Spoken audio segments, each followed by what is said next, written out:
The portrait that we have is of a man who is a very devout Jew, one who practices his Judaism as an integral part of his life.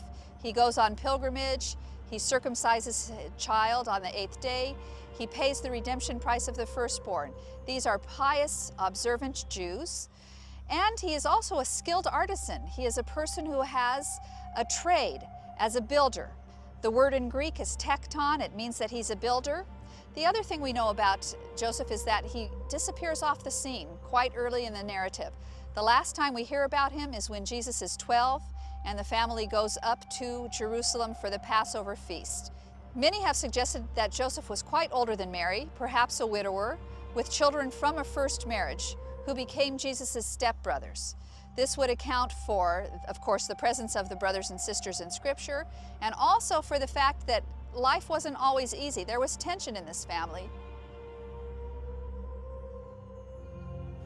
I think the unsung hero of the Nativity account would have to be Joseph. Because look at his situation. He finds out that his betrothed wife-to-be is pregnant and not by himself. How would any male feel about that today? And so the searing decision he had to make, was his wife unfaithful to him? If so, how would this impact the future?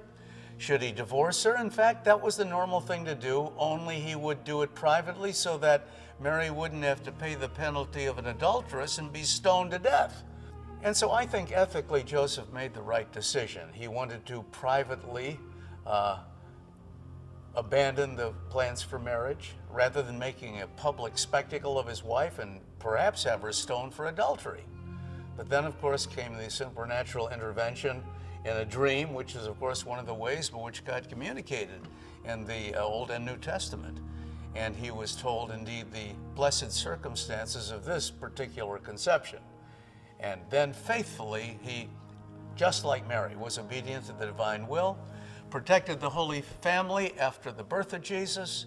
On the flight to Egypt, he had a lot of responsibilities, Joseph did, and brought them back safely, first to Bethlehem and then north to Nazareth.